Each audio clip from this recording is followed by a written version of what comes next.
Hello dear students, ये है lecture number 3 of atoms and molecules. Last lecture में हमने पढ़े थे कैरेक्टरिस्टिक्स ऑफ केमिकल फॉर्मूला। अब केमिकल फॉर्मूला को लिखने के लिए कुछ रूल्स होते हैं। क्या रूल्स होते हैं वो चलिए डिस्कस करते हैं। Rule number 1,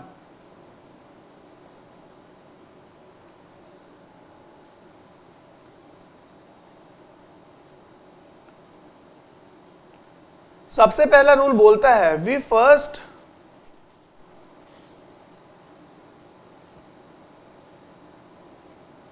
right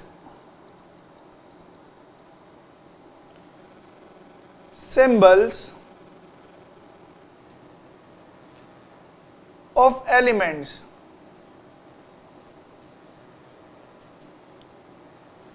which form compound। तो रूल नंबर 1 कहता है जो सबसे पहले जो एलिमेंट्स कंपाउंड बनाएंगे उनके सिंबल्स लिख दो। Rule number 2, below the symbol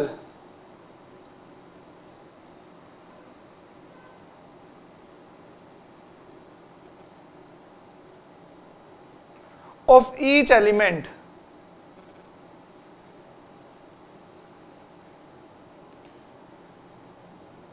we write their valency।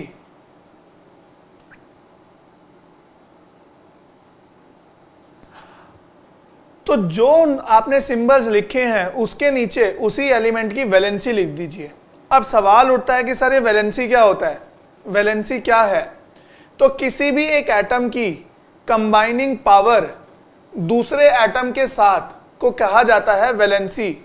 अब मान लीजिए किसी एटम की कंबाइनिंग पावर है 1 कि मतलब वो एक इलेक्ट्रॉन दे सकता है या ले सकता है बॉन्ड बनाने के लिए, केमिकल रिएक्शन के लिए, तो उसकी जो वैलेंसी होगी उस एलिमेंट की होगी 1।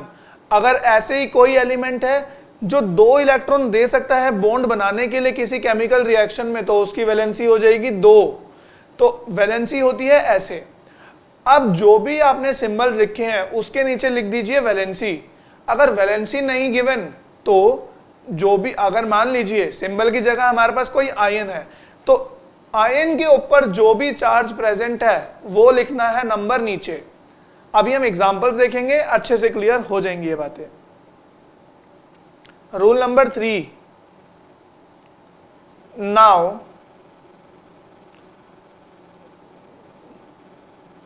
Cross over the valencies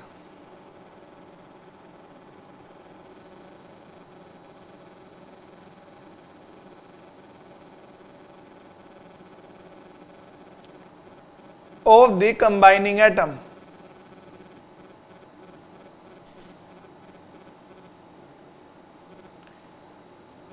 cross का मतलब क्या है? मान लीजिए आपने जो 2 एलिमेंट लिए थे, हाइड्रोजन और क्लोरीन लिया था, तो हमने पहले सिंबल लिखे, अब इसके नीचे लिखेंगे वैलेंसी। ये थे सिंबल,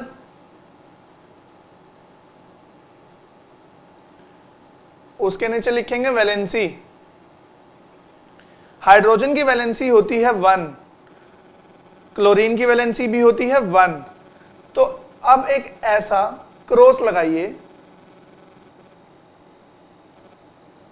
कुछ इस तरीके से। ये था रूल नंबर 3। अब rule number 4, with first atom we write the valency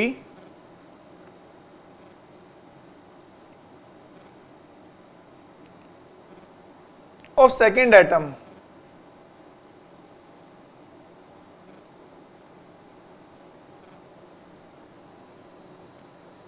as a subscript। Subscript का मतलब होता है बच्चों, जैसे अगर एक सिंबल है उसके नीचे कुछ लिखना, यहां पर उसे सबस्क्रिप्ट बोला जाता है। तो ये कहता है rule, with the first atom we write the valency of the second atom. जो सेकेंड एटम की वैलेंसी थी उसको फर्स्ट के साथ लिख दीजिए। अगर मैं बात करूं कि कैसे, जैसे इसमें था, ये था फर्स्ट एटम और ये था सेकेंड, तो ये रूल बोलता है कि फर्स्ट एटम के साथ सेकेंड की वैलेंसी लिख दो। मतलब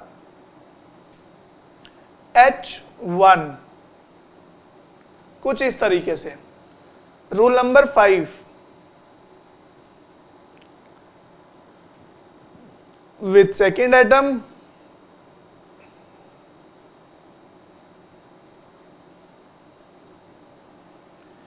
we write the valency of first atom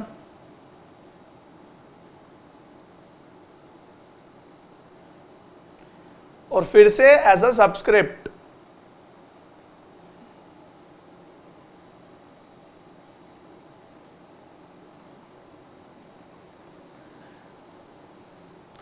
तो ये बोलता है अब जो ये वाली वैल्यू है उसको लिख दीजिए आप इसके साथ, मतलब Cl1, और इसको कंबाइन करके लिखेंगे तो मतलब H1Cl1। जब दोनों जगह नंबर सेम हो तो इसको आप इग्नोर भी कर सकते हैं और सीधा लिख सकते हैं HCl। तो ये बन गया एक केमिकल फॉर्मूला।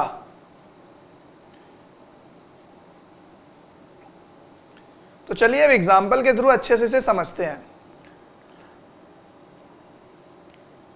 अब जो HCl होता है बच्चों, इसे बोला जाता है हाइड्रोक्लोरिक एसिड। तो अगर आपसे बोला जाए कि केमिकल फॉर्मूला बनाओ हाइड्रोक्लोरिक एसिड का, वो बनेगा कुछ इस तरीके से। अब हमसे बोला जा रहा है, क्वेश्चन है कि फॉर्मूला बनाना है कार्बन टेट्राक्लोराइड का।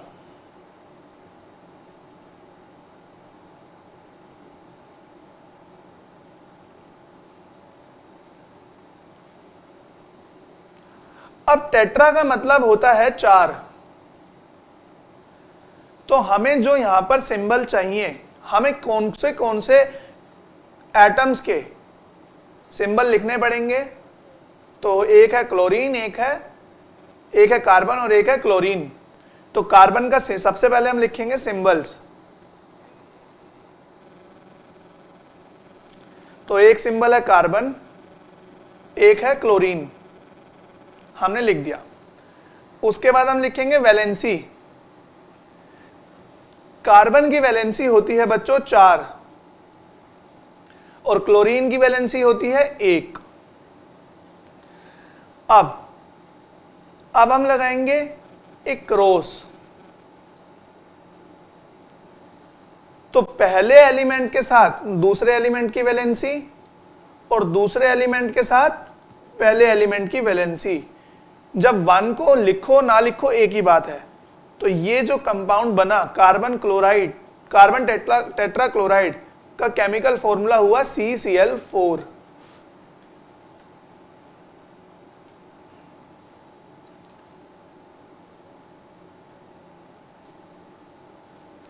तो ये था कार्बन टेट्राक्लोराइड। चलिए अब और एग्जांपल देखते हैं जिससे चीजें और क्लियर हों।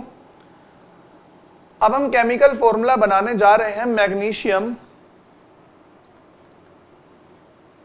क्लोराइड का। तो जैसा कि आपको साफ साफ दिख ही रहा है कि यहां पे मुझे मैग्नीशियम और क्लोराइड चाहिए। तो सबसे पहले हम लिखेंगे सिंबल मैग्नीशियम और क्लोराइड, मतलब क्लोरीन। अब लिखेंगे इनकी वैलेंसी। मैग्नीशियम की वैलेंसी होती है बच्चों 2, क्लोरीन की वैलेंसी होती है 1। अब हम लगाएंगे इन बिटवीन अ क्रॉस, पहले के साथ दूसरे की वैलेंसी और दूसरे के साथ पहले की वैलेंसी। तो ये बन गया MgCl2। तो मैग्नीशियम क्लोराइड होता है MgCl2। अब हम लिखेंगे केमिकल फॉर्मूला फॉर एल्यूमिनियम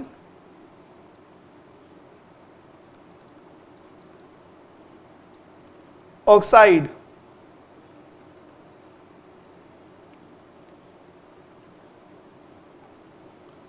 तो जैसा कि हमें दिख ही रहा है, यहां पर जो सिंबल्स यूज होंगे, एक होगा एल्यूमिनियम और एक ऑक्साइड। जब भी आ जाए तो बच्चों सिंबल यूज होता है ऑक्सीजन। तो एक है एल्यूमिनियम और एक है ऑक्सीजन।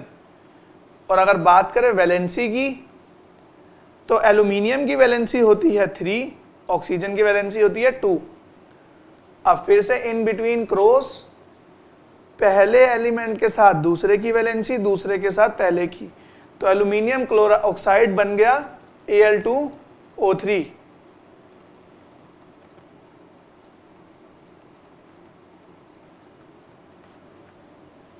चलिए अब लिखते हैं ऐसे ही कैल्शियम ऑक्साइड की। यहां पर बच्चों आप 1 मिनट के लिए वीडियो पॉज करके खुद से कैल्शियम ऑक्साइड का केमिकल फॉर्मूला लिखने की कोशिश कीजिए।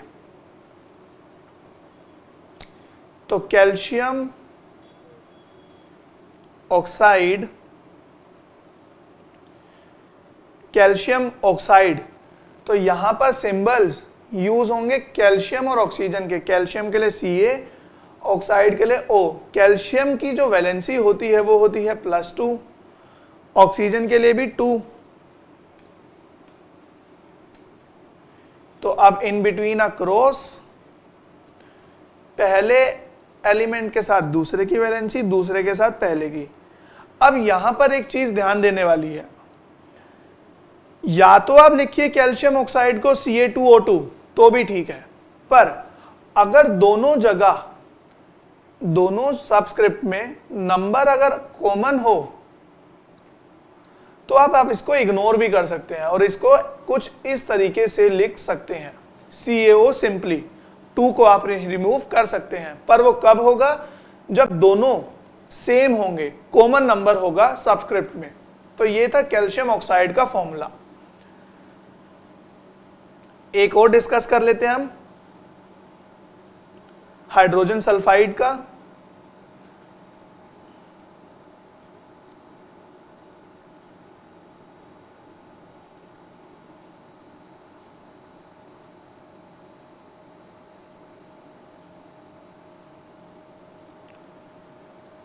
तो यहां से जैसा कि आपको दिख रहा है, एक सिंबल होगा हाइड्रोजन, एक होगा सल्फाइड में सल्फर। तो सिंबल होंगे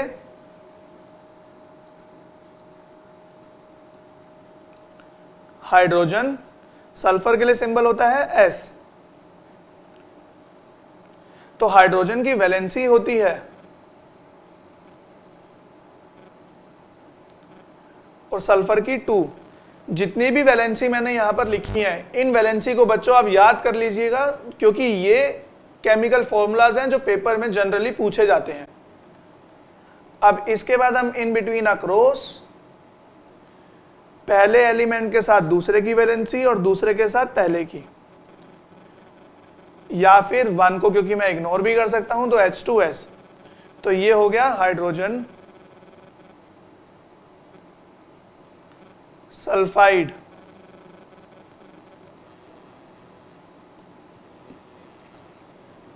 चलिए अब हमने केमिकल फॉर्मूला तो सीख लिया।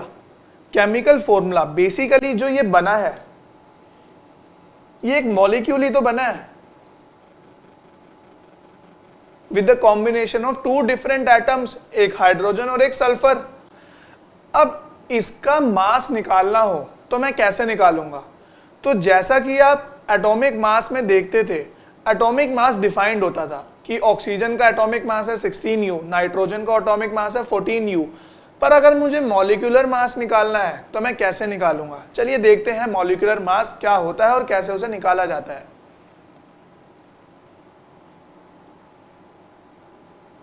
हेडिंग डालिए मॉलिक्यूलर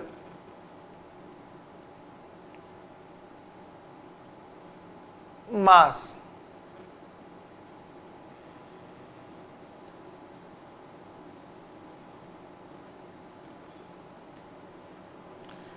तो मॉलिक्यूलर मास होता है sum of all the atoms, sum of mass of all the atoms present in a molecule. एक मॉलिक्यूल के अंदर जितने भी एटम्स प्रेजेंट है उन सबके एटॉमिक मास को अगर मैं ऐड कर दूं तो देता है मॉलिक्यूलर मास। तो लिख लेते हैं इस बात को, इट इज द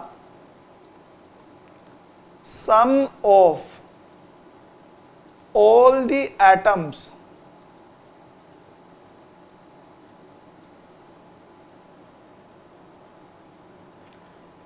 दोबारा से लिखेंगे, it is the sum of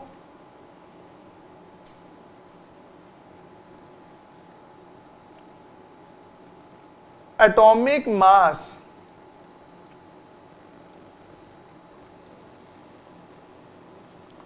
of all the atoms in a molecule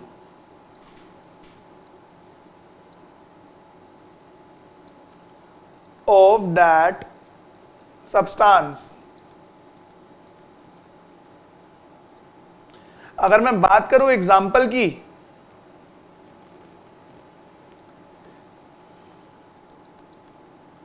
तो जैसे कि H2O, एक हाइड्रोजन का मास होता है 1U, ऑक्सीजन का मास होता है 16U। तो अगर मुझे इस मॉलिक्यूल का मॉलिक्यूलर मास निकालना है तो यहां पर प्रेजेंट है 2 हाइड्रोजन के एटम, तो 2 इंटू 1U प्लस एक प्रेजेंट है ऑक्सीजन का एटम प्रेजेंट 16U, तो 2U प्लस 16U हो गया 18U। तो molecular mass of water is 18U। तो ये था मॉलिक्यूलर मास। अब हम आगे बढ़ते हैं फॉर्मूला यूनिट मास पे।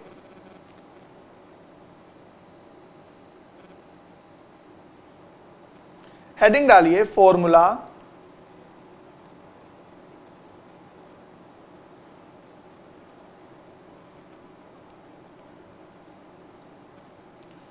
Unit mass.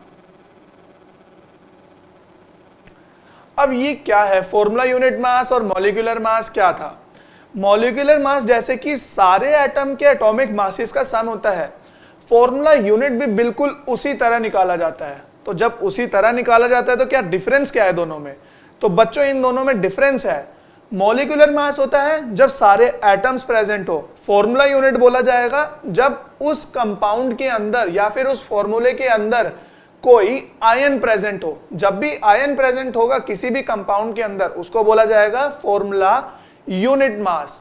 और अगर आयन नहीं प्रेजेंट है तो उस मॉलिक्यूल का मास बोला जाएगा मॉलिक्यूलर मास। तो लिख लेते हैं इस बात को, it is the sum of atomic मास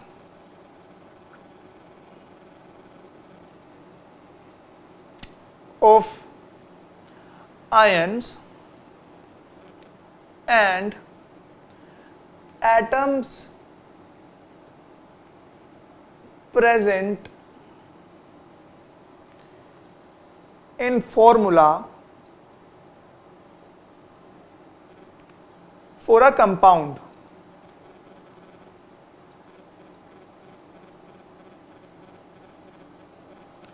अगर बात करें एग्जाम्पल की,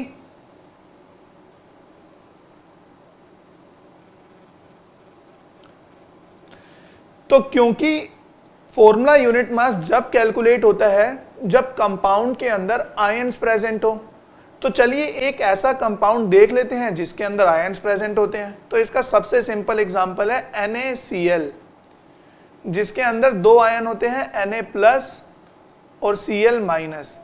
अभी ये चार्ज यहाँ पर प्लस का क्यों है, कभी 2 प्लस आता है कभी 2 माइनस, ये सब कैसे आता है अभी हम डिटेल में पढ़ेंगे। अब NaCl के अंदर एक पॉजिटिव चार्ज आयन है, एक नेगेटिव चार्ज आयन है। अब अगर मैं इसका मास निकाल लूं तो उस मास को बोला जाएगा फॉर्मूला यूनिट मास। अब इसको कैलकुलेट कैसे करते हैं? तो जिस तरीके से मॉलिक्यूलर मास को कैलकुलेट किया जाता था कि जितने भी एटम्स प्रेजेंट होते थे उन सबका एटॉमिक मास का आप सम निकाल दो, आपका आंसर आ जाता था। बिल्कुल सेम तरीके से फॉर्मूला यूनिट मास भी निकाला जाता है। जैसे कि एक वन एटम ऑफ Na का वेट होता है 23U और वन एटम ऑफ Cl का वेट होता है 35.5U।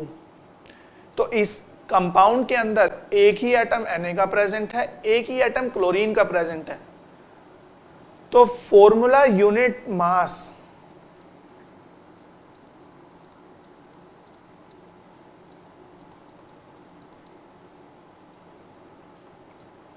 ऑफ NaCl जो होगा वो होगा 23 plus 35.5 that is equal to 58.5 U।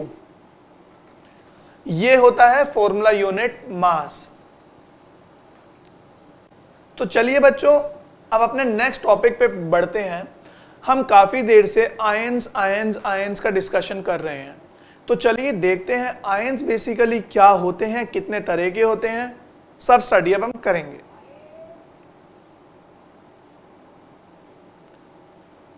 Heading डालिए ions.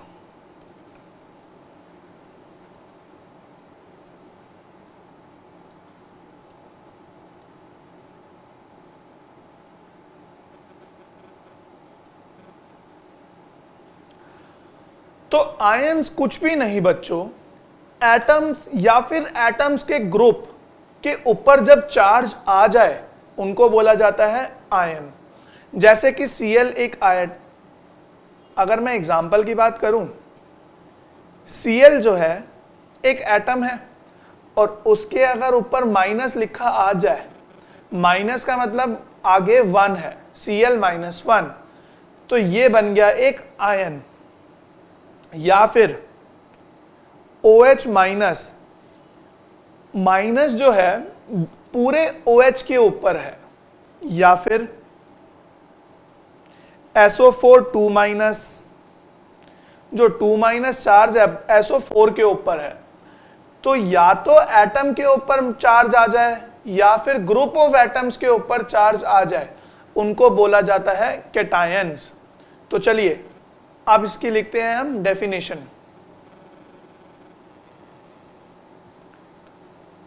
N ion may be defined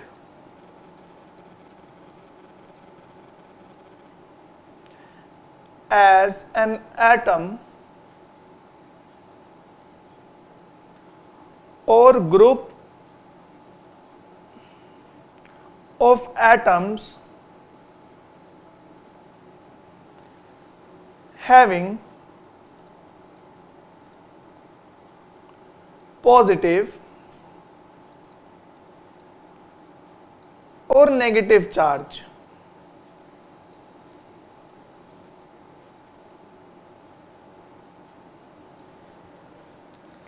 और अगर बात करी जाए एग्जाम्पल्स की, पहले देख लेते हैं आयंस जो होते हैं बच्चों। अब जो चार्ज होता है या तो वो पॉजिटिव चार्ज हो सकता है या नेगेटिव चार्ज हो सकता है। तो अगर किसी एटम के ऊपर पॉजिटिव चार्ज आ जाए तो उसको बोला जाता है कैटायन, और अगर किसी एटम या ग्रुप ऑफ एटम के ऊपर नेगेटिव चार्ज आ जाए तो उसे बोला जाता है anion. For example Na plus, K plus, Ca2 plus, Al3 plus, ये सारे हैं कैटायंस। और मैं बात करूं एनायंस की, Cl minus, SO4 2 minus, S2 minus, अब बच्चों, जो ये एनायंस हैं इनके कुछ नाम हैं, और वो नाम है जैसे कि इसको बोला जाता है सल्फाइड आयन,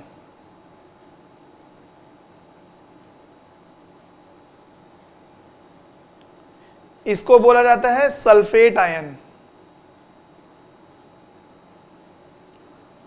और जैसा कि अभी हमने डिस्कस किया था एक OH माइनस को, उसको बोला जाता है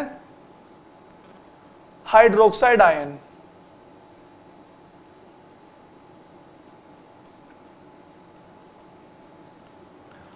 तो ये थे आयन्स की बात। अब हमारा सवाल उठता है कि भाई ये जो प्लस है, ये प्लस कहां से आया, ये 2+ कैसे आया, ये 3+ कैसे आया। अगर कोई भी एटम अपने अंदर किसी दूसरे एलिमेंट के इलेक्ट्रॉन को एंटर करने देगा तो उस एटम के ऊपर आ जाएगा नेगेटिव चार्ज, और अगर एक इलेक्ट्रॉन आएगा तो माइनस बस, अगर 2 इलेक्ट्रॉन्स आएंगे तो 2-, 3 इलेक्ट्रॉन तो 3-। And on the other hand, अगर जो हमारा एटम है वो बॉन्ड फॉर्मेशन के टाइम पर अपने अंदर से इलेक्ट्रॉन देगा, मतलब किसी और को अपना इलेक्ट्रॉन देगा बॉन्ड बनाने के लिए, तो उस एटम के ऊपर आता है प्लस चार्ज। अगर एक इलेक्ट्रॉन तो प्लस, 2 इलेक्ट्रॉन, अगर 2 इलेक्ट्रॉन दे रहा है तो 2+, ऐसे ही 3 इलेक्ट्रॉन देगा तो 3+, एंड सो ऑन। तो ये होता है नेगेटिव और पॉजिटिव का मतलब। अब आयंस को अगर मैं फर्दर डिफाइन करूं तो मैं पहले बोल सकता हूं आयंस जो होंगे या तो होंगे सिंपल आयंस,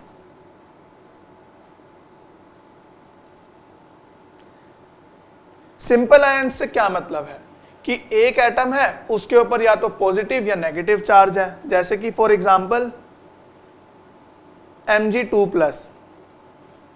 अब आप मुझे यहां से बताइए Mg2+ से आपको क्या समझ आता है कि जो Mg का एटम होता है वो अपने अंदर से 2 इलेक्ट्रॉन किसी और को देगा बॉन्ड बनाने के लिए, तो इसीलिए इस पे आया 2+, Mg2+। Na+ का मतलब है जो सोडियम का एटम होता है वो अपने अंदर से एक एटम निकालकर किसी और को दे देगा बॉन्ड बनाने के लिए। Cl- का क्या मतलब है, जो क्लोरीन का एटम है उसको एक इलेक्ट्रॉन चाहिए बॉन्ड फॉर्मेशन के लिए और उसने एक इलेक्ट्रॉन ले लिया है तो इसलिए माइनस। Al3+, Al ने अपने अंदर से 3 इलेक्ट्रॉन निकाले और दूसरों को दिए बॉन्ड बनाने के लिए। ये तो थे सिंपल आयंस। सिंपल आयंस क्यों?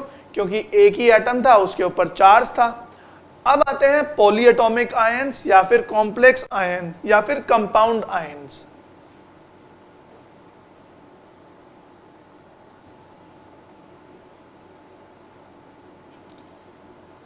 पॉलीएटॉमिक आयंस, इसके काफी सारे नाम हैं, पॉलीएटॉमिक आयंस या फिर कंपाउंड आयंस भी बोल सकते हैं हम इन्हें।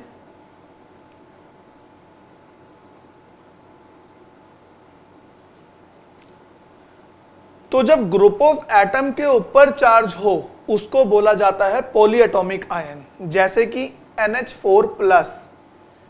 जो NH4, यहां मैंने NH4 नीचे लिख दिया है, तो NH4+, तो NH के ऊपर 4+ का चार्ज, एक कंपाउंड के ऊपर चार्ज को बोला जाता है पॉलीएटॉमिक आयन या फिर कंपाउंड आयन। या फिर OH-, जो ये माइनस चार्ज है ये पूरे OH के ऊपर है, हाइड्रोजन के ऊपर नहीं है। या फिर CO3 2-, जिसको हम कार्बोनेट आयन बोलते हैं। इसको अभी हमने पढ़ा था, इसको बोला जाता है hydroxide ion.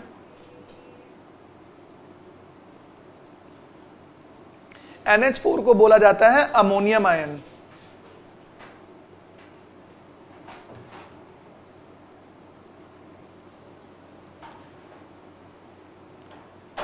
SO4 2- sulphate ion. तो ये थे सिंपल आयंस और पॉलीएटॉमिक आयंस। अब भाई हमने केमिकल फॉर्मूला जब बनाना सीखा था, हमने उस टाइम पर वैलेंसी वाले केमिकल कंपाउंड्स तो बनाने सीख लिए थे, पर हमने एक भी एग्जांपल डिस्कस नहीं किया था जिसके अंदर हम आयंस या फिर चार्ज का यूज करें। तो चलिए अब कुछ एग्जांपल्स देखते हैं कि जब चार्ज आ जाता है तो इनके केमिकल कंपाउंड्स या फिर केमिकल फॉर्मूला कैसे बनते हैं। चलिए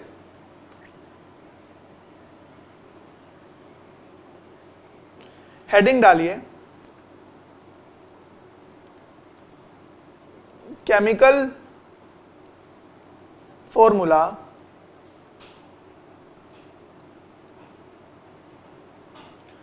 ऑफ आयोनिक कंपाउंड्स।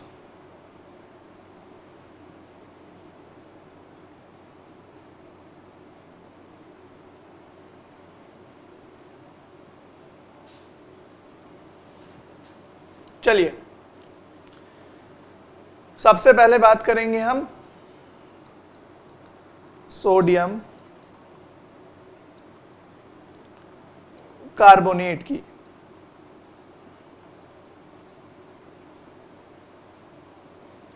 तो सबसे पहले हमें लिखने हैं यहां पर सिंबल्स। सोडियम का मतलब होता है Na, और जो कार्बोनेट के लिए सिंबल यूज होता है वो होता है बच्चों CO3। अब जो सोडियम होता है, जब भी सोडियम के ऊपर होता है +1 का चार्ज, तो +1, और CO3 के ऊपर होता है 2- का चार्ज, 2- मतलब CO3 को 2 इलेक्ट्रॉन और चाहिए बॉन्ड फॉर्मेशन के लिए, और Na जो होता है 1 इलेक्ट्रॉन अपने अंदर से निकालता है बॉन्ड फॉर्मेशन के लिए। अब देखिए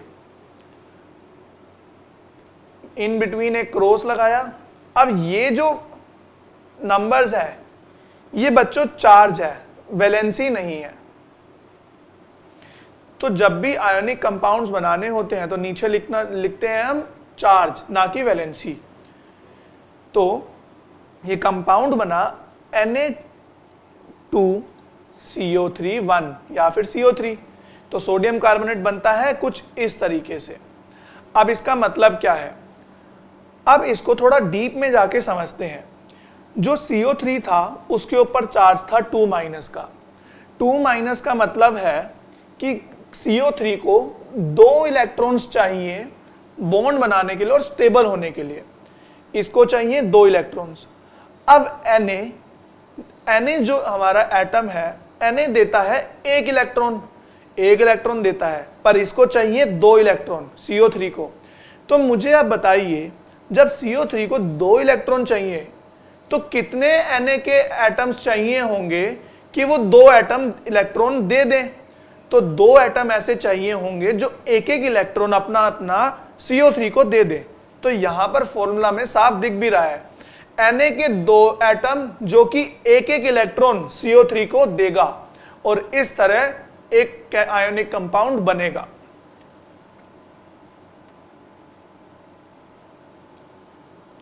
नेक्स्ट बात करते हैं हम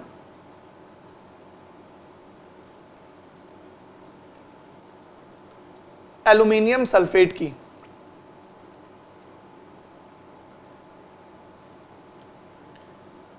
जितने भी मैंने आपको पीछे आयंस लिखवाए हैं, तो बच्चों एटलीस्ट आपको वो आयंस याद होने चाहिए कि सल्फेट आयन क्या होता है, उसके ऊपर कितना चार्ज होता है, सल्फाइड आयन कौन सा था, हाइड्रोक्साइड आयन कौन सा था, अमोनियम आयन कौन सा था, वो सब आपको याद होना चाहिए। अब हम बात करते हैं एल्यूमिनियम सल्फेट की। तो सबसे पहले हम लिखेंगे सिंबल्स।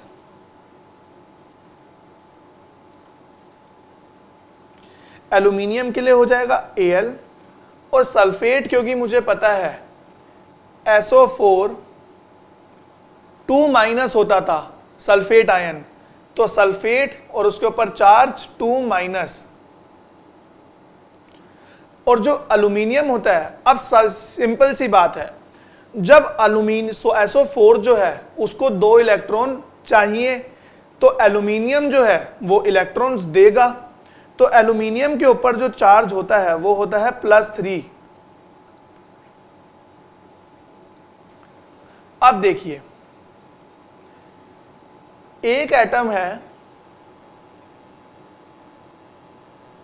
जिसको 2 इलेक्ट्रॉन चाहिए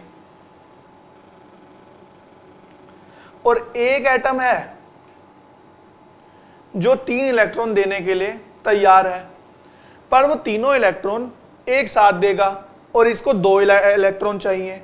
तो अब कुछ ऐसा कॉम्बिनेशन बनाना पड़ेगा कि जिससे इसके सारे एटम भी चले जाएं और इसको मिल भी जाएं। तो क्यों ना हम 2 ऐसे एटम ले लें एल्यूमिनियम के जो 3-3 इलेक्ट्रॉन अपने अंदर से निकालेंगे।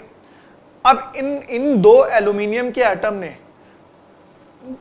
Al2 ने 6 इलेक्ट्रॉन निकाले। अब 6 इलेक्ट्रॉन लेने के लिए कितने SO4 प्रेजेंट होने चाहिए? तो 3 SO4 प्रेजेंट होने चाहिए, क्योंकि एक SO4 लेता है 2 इलेक्ट्रॉन, 3 लेंगे 6 इलेक्ट्रॉन, तो SO4 3, जो कि सिंपली हमें यहां से भी दिख रहा है Al2 SO4 3। अब ये हमने ब्रैकेट क्यों लगाया है? अगर मैं किसी एक एटम के साथ लिख देता हूं नंबर, तो इसका मतलब होता है ऑक्सीजन के 4 एटम। SO के साथ मैं 2 लिख दूं तो इसका मतलब है 1 सल्फर 2 ऑक्सीजन। पर अगर मुझे बताना है SO के दोनों के 2-2 एटम होंगे तो मुझे ब्रैकेट के बाहर 2 लिखना होगा। तो क्योंकि SO4 के 3 ऐसे कंपाउंड चाहिए SO4 जैसे, तो SO4 के साथ ब्रैकेट और उसके बाहर ये नंबर मैंने लिखा, SO4 के बाहर 3। तो ये बन गया एल्यूमिनियम सल्फेट। अब बात करते हैं अपने नेक्स्ट कंपाउंड की,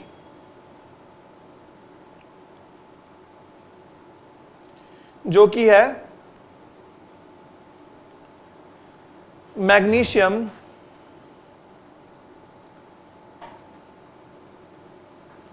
हाइड्रोक्साइड। अब सिंबल होंगे मैग्नीशियम और हाइड्रोक्साइड आयन, जिसके ऊपर -1 का चार्ज होता है और मैग्नीशियम के ऊपर 2+ का चार्ज होता है। तो फिर से इन बिटवीन अक्रॉस Mg के साथ 1, OH के साथ 2, MgOH होल ट्वाइस। और अगर मैं यहां पर ब्रैकेट ना लगाता तो ये कंपाउंड बनता कुछ इस तरह का, मतलब एक ऑक्सीजन के साथ 2 हाइड्रोजन, पर मतलब यहां पर 2 हाइड्रोजन और 2 ऑक्सीजन है, तो ये कंपाउंड हो जाता गलत। तो और ये है बिल्कुल सही। तो इस तरीके से आयोनिक कंपाउंड्स की फॉर्मेशन होती है। अब अगर एक और एग्जांपल लेकर देखें, जो कि लास्ट एग्जांपल होगा, एल्यूमिनियम सल्फेट को ले लेते हैं हम, या फिर अमोनियम सल्फेट को लेते हैं, क्योंकि हमने अमोनियम आयन का पढ़ा भी है।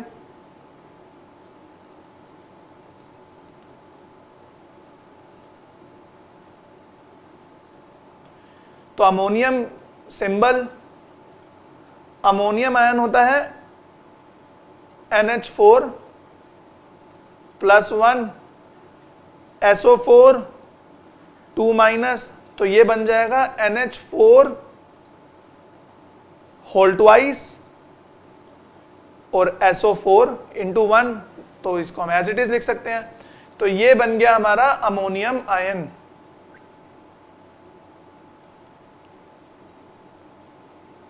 Ammonium sulphate.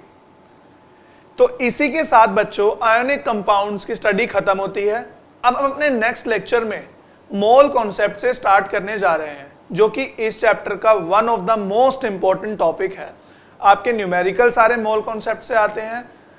अगर आपको इस वीडियो से कोई भी डाउट हो या कोई भी प्रॉब्लम आपसे हमें शेयर करना चाहते हो, तो आप हमें चैट के थ्रू कॉन्टैक्ट कर सकते हैं। Thank you so much.